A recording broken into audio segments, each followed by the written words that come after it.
I thought I was finally leaving my old life behind. I was wrong, because on that lonely Oregon highway, a stranger noticed me, and from that moment, my journey became a fight to stay alive.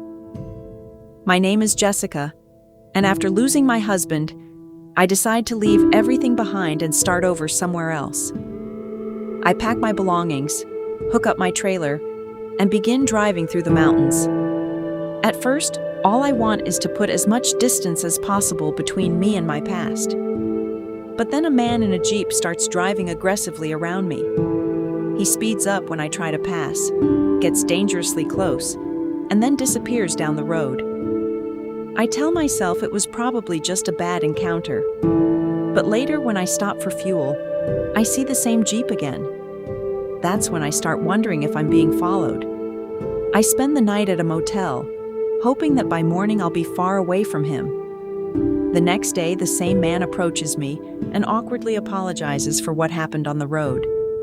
For a moment, I wonder if maybe I judged him too quickly. Then I see him again farther down the road. This time he's stopped and pretending he needs help. He claims his car has broken down and asks me for a ride. Everything about the situation feels wrong, so I refuse and drive away. I start to believe that he may be watching my every move. But he isn't finished with me. Later that night, while I'm driving through the darkness, my trailer suddenly starts fishtailing. I lose control and crash. When I inspect the trailer, I discover that one of the tires has been deliberately slashed. Before I can figure out what to do, the man appears again.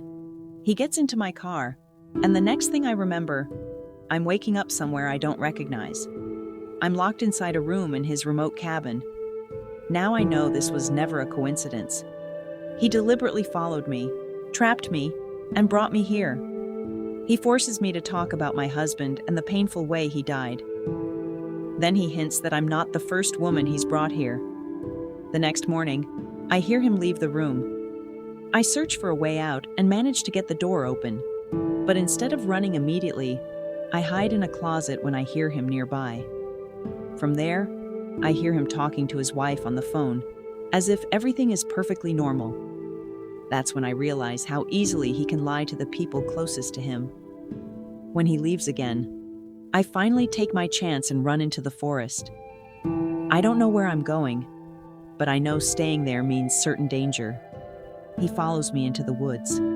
I keep running until I injure my foot and can barely move. Just when he catches up with me, I see the river. I make a desperate choice and jump into the fast-moving water. Somehow, I escape him. But now I'm exhausted, injured, and completely alone in the wilderness. Then I stumble across a hunter named Robert. He sees that I'm in trouble and offers me food, shoes, and a ride. For the first time since the nightmare began, I think I might finally be safe.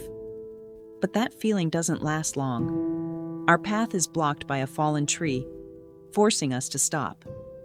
Then the man appears again. He tells Robert that I'm his sister and that I'm having a breakdown after my husband's death.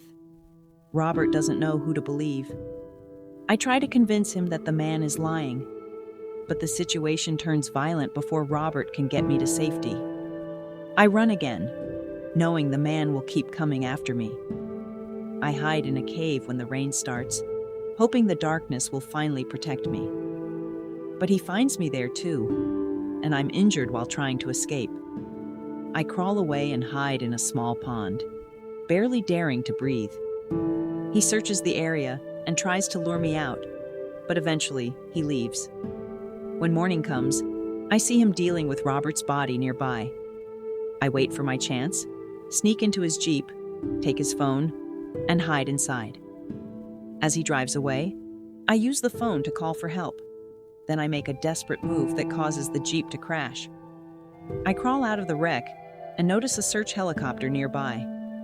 I run toward the clearing and use the phone to contact his wife. I tell her who I am and what her husband has done. But before I can get to safety, he finds me again. This time, I don't let fear control me.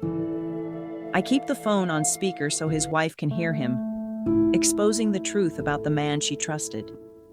He becomes furious and comes after me one final time.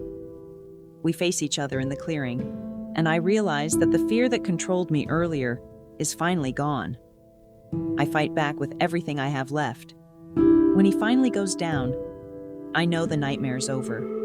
The helicopter comes closer as I stand there exhausted, watching the man who hunted me finally lose his power over me. For the first time in days, I can finally breathe. I started this journey trying to escape my past. But after everything I survived, I realize I didn't just escape him. I found the strength to survive.